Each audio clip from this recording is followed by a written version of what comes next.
भारत आज renewable energy के मोर्चे पर जिस रफ्तार से आगे बढ़ रहा है उसने पूरी दुनिया का ध्यान खींचा है। देश ने खुद के लिए बेहद बड़े और महत्वाकांक्षी लक्ष्य तय किए हैं। साल 2030 तक 500 gigawatt non fossil fuel energy क्षमता और 2070 तक नेट जीरो उत्सर्जन, इन लक्ष्यों की दिशा तय करने में यूनियन बजट 2026 को बेहद अहम माना जा रहा है। अगस्त 2025 में भारत 250 गीगावाट से ज़्यादा नॉन फॉसिल पावर क्षमता का आंकड़ा पार कर चुका है, जो अपने आप में एक बड़ी उपलब्धि है। सिर्फ यही नहीं, नवंबर 2025 तक देश ने रिकॉर्ड 44.5 गीगावाट नई रिन्यूएबल एनर्जी क्षमता जोड़ी, जबकि पिछले साल इसी अवधि में यह आंकड़ा सिर्फ 24.72 गीगावाट था। सालाना आधार पर भारत की कुल रिन्यूएबल एनर्जी क्षमता 23% बढ़कर करीब 254 गीगावाट तक पहुंच चुकी है, जिसमें सबसे बड़ा योगदान सोलर एनर्जी का है।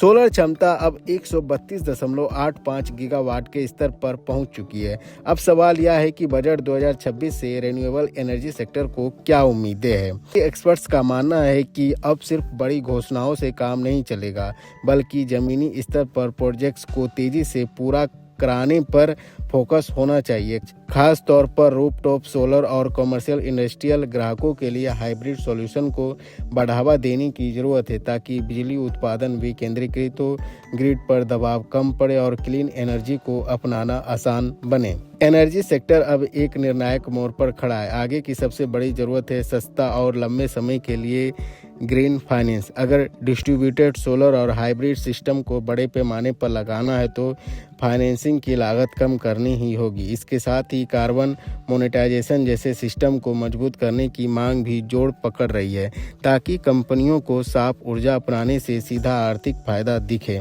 मैन्युफैक्चरिंग के मोर्चे पर भी बजट 2026 से काफ़ी उम्मीदें हैं। इंडस्ट्री चाहती है कि सरकार रिसर्च एंड डेवलपमेंट और घरेलू मैन्युफैक्चरिंग को और ज़्यादा इंसेंटिव दे, खासकर सोलर मॉड्यूल में इस्तेमाल होने वाले इगोट्स और वेफर्स के घरेलू उत्पादन को सपोर्ट मिले, ताकि भारत पूरी सोलर वैल्यू चेन में आत्मनिर्भर बन सके। वहीं ग्रिड इंफ्रास्ट्रक्चर को लेकर भी चिंता साफ नज़र आती है।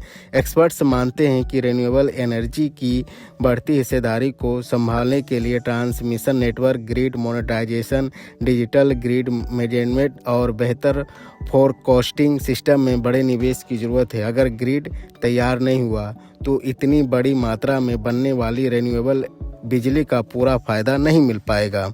इसके अलावा सोलर पैनल, बैटरीज और एनर्जी स्टोरेज सिस्टम के रिसाइकलिंग को लेकर भी बजट से सपोर्ट की मांग की जा रही है। एक मजबूत और पर्यावरण के लिहाज से सुरक्षित एनर्जी इकोसिस्टम बनाने के लिए यह पहल बेहद जरूरी मानी जा रही है। अगर पिछले बजट पर नज़र डालें तो बजट 2025 में सरकार ने ministry of new and renewable energy को करीब 26,549 करोड़ रुपये दिए थे, जो सालाना आधार पर 53% ज़्यादा थे। पीएम सूर्य घर मुफ्त बिजली योजना के लिए 20,000 करोड़ और पीएम कुसुम योजना के लिए 2,600 करोड़ रुपया का प्रावधान किया था। अब उम्मीद यही है कि बजट 2026 में फाइनेंसिंग, मैन्युफैक्चरिंग, ग्रिड इंफ्रास्ट्रक्चर और पॉलिसी क्लैरिटी से जुड़े ऐसे फैसले लिए जाए जो भारत को उसके क्लीन एनर्जी टारगेट के लिए और करीब ले जाए और रिन्यूएबल एनर्जी को देश की ग्रोथ स्टोरी का मजबूत आधार बना दें।